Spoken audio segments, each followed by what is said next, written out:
Richard Farr is the chair of the Government Affairs Committee at the Pennsylvania Public Transportation Association and is executive director of Rapid Transit. Richard, let's talk about public transportation in Pennsylvania. It's a big state. We have a lot of cities. We have a lot of rural areas. Kind of give us a sense of its scale throughout the state. Yeah, I think, it varies greatly from one side of the Commonwealth to the other. So we have transit systems, the largest being SEPTA in the 5-county region outside of Philadelphia, right, surrounding that, to some of the very rural counties that even I operate in, Northumberland or Montour counties. And so there is transportation in every county in Pennsylvania, and that's important to know. But what is offered is greatly different. So in the large urban areas, you have rail systems to bus systems, and as you get into the smaller rural counties, you have the public shared ride system, where primarily senior citizens and people with disabilities are using it for their daily activities. It does vary across the Commonwealth. How are these public transportation entities governed? Do they report to their local governments, or how does that structure work within Pennsylvania government? Yeah, well, typically, most of the transit systems, especially those offering a fixed route type of public transportation, are a municipal authority formed by either the counties or a city. And then in some of the more rural counties, they are a department of the county. So the transportation is offered as a county function. So it varies everywhere in between. Can you talk about the role that public transportation plays in Pennsylvania's economy? A pretty important one. I think that on the largest end, and the most riders that use public transportation are using it to go to work. And that employee who's using it to go to work, their reason varies. It could be that they are transit dependent, that it's the only mode of transportation that they have, and that's how they gain employment. And on the other end, it's a choice rider who's choosing it for many reasons. It could be cost, it could be environmental, it could be congestion avoidance. But I think the bottom line is that it is how people get to work. And employers often call me before the transit provider here in central Pennsylvania. I'm sure it's true across the state. But as a personal example, they'll call me and ask, what kind of transportation do you offer in this area? And that's one of their considerations for relocating their business to Pennsylvania. And business owners want to know that employees can get to work. And so, I think there's a whole host of other functions. I mean, even think about our suppliers. We spend millions and millions of dollars in the Pennsylvania economy buying goods and services. One of the largest bus manufacturers for seats is here in Pennsylvania. So all across the country, people are coming to Pennsylvania to buy bus seats. And so that really contributes. They have over 600 employees in Exton. And so it's a really important function all across the Commonwealth. Now, you mentioned communications with businesses. Can you talk about how transit agencies work with businesses in their communities to keep themselves updated with the needs of those businesses? Oh, absolutely. And, a lot of transit systems will do what they call transit development plans. And so every 3 to 5 years, a transit system will do an in-depth study of what's happening in their community and what needs to change within the transit arena. And so we reach out to employers directly. Here again at Rapid Transit, I'll speak because it's I'm most familiar with. We have dedicated shuttles that service industrial parks on specific work shifts, where employees can then access that in a very meaningful way. I know that happens across the Commonwealth, where transit partners with different providers. Sometimes they offer route guarantees to help support the cost of the service, depending on the location. So it varies across the state, but there's a lot of activity like that. Now, the transit agencies are themselves employers. Can you give us a sense of their role in employment? Oh, yeah. There are nearly 20,000 employees employed by Pennsylvania across, all across the Commonwealth. And so, that's Rapid Transit alone has 600 employees in its 11 counties. So we, not only do we take people to work, but we employ a lot of people as well. Now, we've talked a little bit about some of the services provided in urban areas, and that's people are very familiar with the train systems and bus systems. But the rural areas may not be as familiar to people. There are services there, such as taking people to the doctor. And can you talk about some of those different services provided in rural areas? Absolutely. There's a lot of conversation going on right now, especially in the human service or healthcare arena, about the concept of social determinants of health. And they're all the factors that play into people's well-being. You know, how healthy they are, what's their quality of life, and transportation is one of those social determinants of health. So in a rural area where there typically are not taxis, where there is not an Uber or a Lyft, or at least not readily available, a lot of these folks have to rely on the public shared ride system. And the public shared ride system is a call in advance reservation system. Providing transportation for individuals to go to work, to go to medical appointments. Visiting is one of, if you have a loved one who's has to go into a nursing home and you're a senior, how do you go visit them? And it's those quality of life features that are just many of us who drive every day take for granted. But these folks really depend on this for either their livelihood or just their quality of life. And so in the rural areas, a lot of folks would be isolated, and seniors would not be able to age in place if we didn't have the ability to provide this transportation. How are public transportation agencies funded? Primarily through, there's sort of a three-legged stool. It's federal funds, and then there are state funds, and then there are local funds. And so the local funds are a requirement of Act 89. And so those local funds match state funds, and then state funds will match federal funds. And so it's really a three-legged stool partnership that really allows public transportation to gain those resources needed. Now, you mentioned Act 89 that was passed in 2013. It was a very large transportation bill. What are some of the significant features of that for public transportation? Act 89 was really primarily looking at the capital program for transit. Not a lot of money in that for the operating side of the house.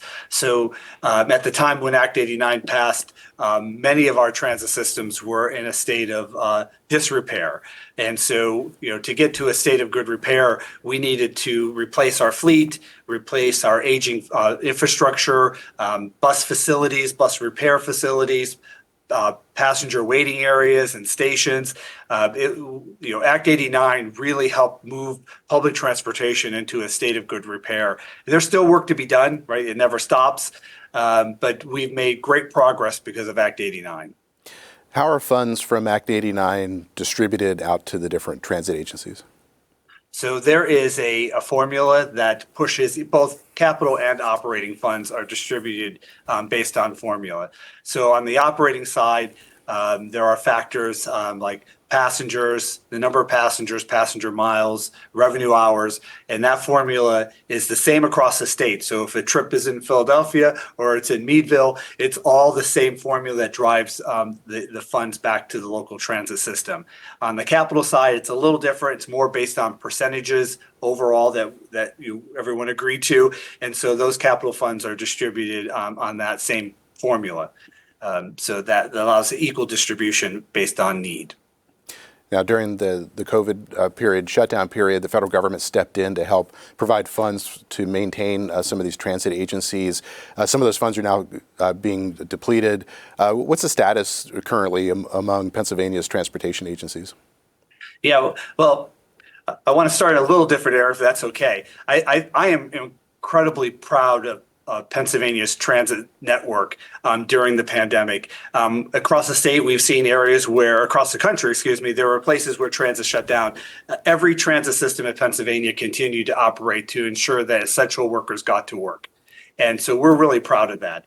But at the same time, it was primarily only essential workers who were using it. And so we saw up to 70% decreases in ridership. And we do rely on the fare box. I talked about funding the three-legged stool. I suppose there's a fourth leg, and that is passenger fares. And so the passenger fare component during the pandemic really, we suffered from the lack of those collections. The larger the system, the larger the dollar amount collected and the more reliance on the fare box. SEPTA being the largest system, I believe they were in the neighborhood of 40% of their operating costs came from the fare box. Imagine losing 70% of that overnight while still trying to maintain the same network. And so that's a really large problem for us. Thankfully, the pandemic funding, CARES Act, and the like came in and helped backfill that, and we've been able to continue to operate. We again didn't miss a beat. The service continues to go on, but the reality of the situation is those funds are being depleted, and as they're being depleted, while passengers are coming back. Fare box revenues are rebounding, but not at the rate that we need them to, and those lines are going to cross. And when they cross, there's going to be a budget shortfall. Every transit system is a little bit different. They all have a fiscal cliff, is what SEPTA is really calling theirs, and it is a cliff, and it's here. They're looking over the edge as we speak. I still have a couple years. I can see it coming. We're spending more than we're receiving, but we do have a little bit of reserves that we're drawing down, and so, but we know that day's coming too, and that's pretty much the story across the state. Now, on February 6th, Governor Josh Shapiro delivered his budget address, and that his proposal included $282.8 million in new state funding for transit systems. What did transit agencies around the state think about that proposal? We're excited. We believe that those dollars will help us plug that hole while we continue to rebuild our systems and regain that ridership for that long-term sustainability. Without it, there will be service reductions and fare increases like we've never seen before. Probably at a time when employers are at most need for staffing. Everyone's looking for employees. And so we need to make sure that we continue to supply those businesses. And without these resources, those buses and trains won't run. Now, how will that money be distributed to different transit services throughout the state? The funds will be distributed through the same formula. So what he's proposing is an additional transfer into the Transit Trust Fund. And so the Transit Trust Fund is pushed out based on that formula. So again, a trip in Harrisburg is a trip in Philadelphia, a trip in Pittsburgh. It goes through the same formula, and those dollars will be equally distributed based on that formula across the Commonwealth.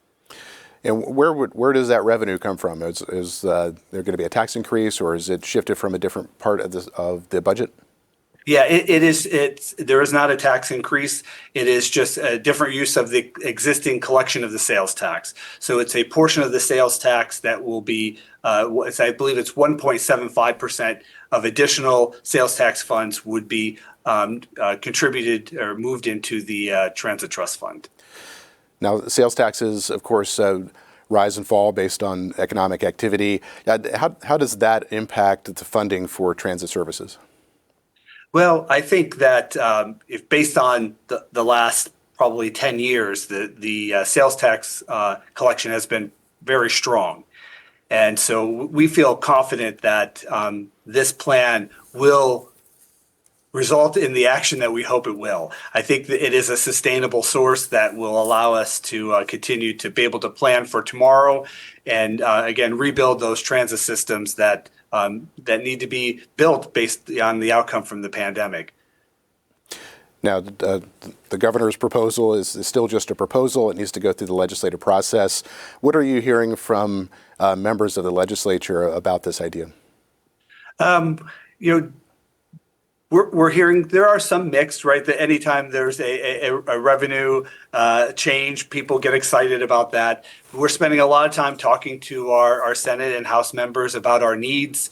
We know it ultimately is their decision. We're again educating them on the importance of what public transportation does in the Commonwealth of Pennsylvania and how we are a crucial partner in that really economic engine.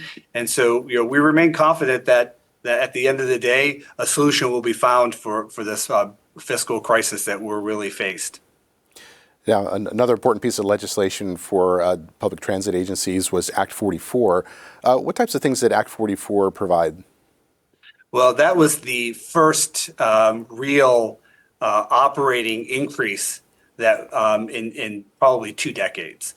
There were a couple small bills leading up to that, but I could tell you at the time personally for rapid transit, when Act 44 was passed, 80% of my fleet was beyond its estimated useful life.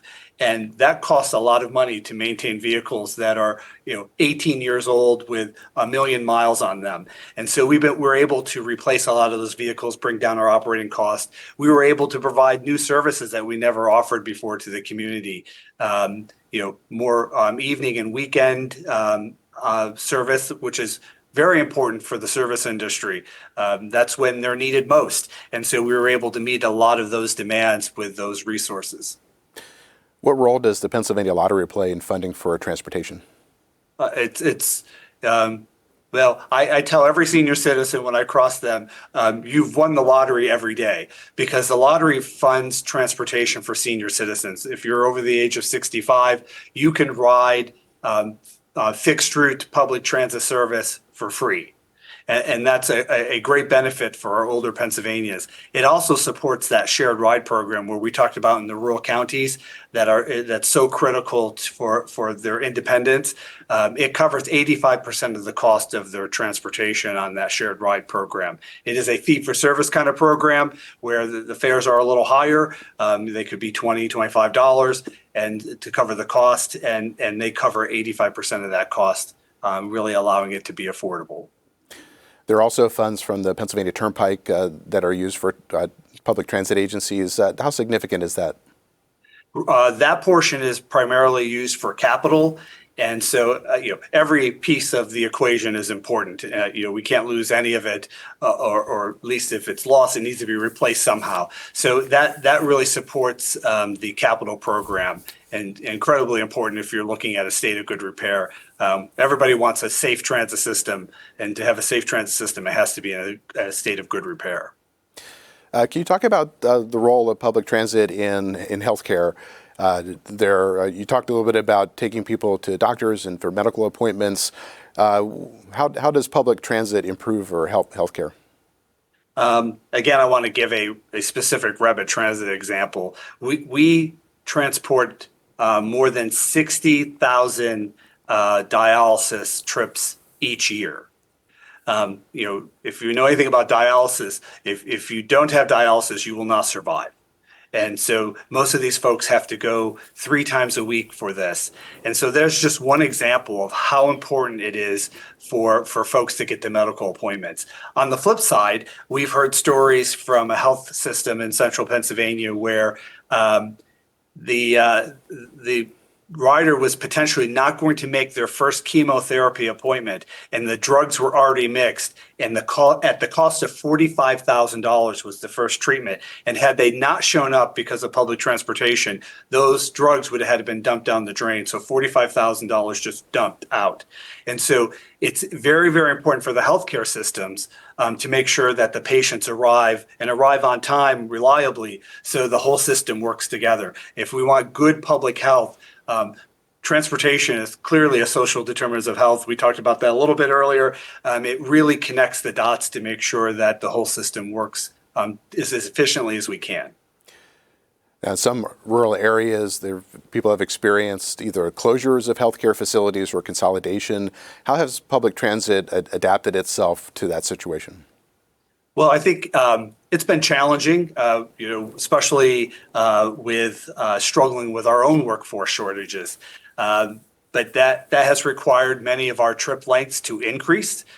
So when there's a consolidation or a merger, oftentimes the more sophisticated testing is done at the main campus. So that requires us to transport folks further to these medical appointments. But again, our local residents, our friends, our neighbors who live in our community need that transportation to go to those to those further away points to make sure that their health is maintained. And so we're working through it. It's been challenging. We can see the change coming, but I think the important part is that transit has risen to the occasion and is meeting that demand. Now, SEPTA, which services Philadelphia and some of its adjacent counties, is projected to face a $240 million deficit beginning July 1st. What can be done, or what would the new budget proposal do to address this? It is our understanding that those funds would prevent service reductions of up to 30%, fare increases. And so without these funds, the Philadelphia transit system will look greatly different. Probably at a time that where they need them most, they will become smaller and less frequent. And that's not going to be good for the Philadelphia economy. And so with these funds will help plug that hole and allow them to continue to operate, I believe, at the levels that they currently are. Now, if SEPTA did cut back services, how soon would that go into effect? It is our understanding that they are preparing a budget that and their fiscal year starts on July 1. So there's a process that we all must follow when we do service reductions. We have to go through a public comment period that can take several weeks to several months, depending on how complex it is. And so we have not heard specifically from SEPTA what that would look like, but being a transit provider myself, I would say that those kind of cuts could come in if they pass the budget in July. You could see those early in late as early as late summer, where those service reductions would have to come into play. The longer you wait, the bigger the service cut or the bigger the fare increase has to be. Right? That's just how that's math. And so the faster they can implement that, the less of the loss they would have. So I would assume that we would see those again, in late summer. If services are cut, would that result in a reduction in workforce, or would people just be offered opportunities in other places? No, there would be a transit layoff. If you reduce service, those employees would not be needed, and they would have to find employment elsewhere. And again, transit's a pretty good paying job, right? So you're not going to get rich on public transportation, but it is the middle class jobs that we're trying to maintain in this country, and that's an example of one of those types of jobs.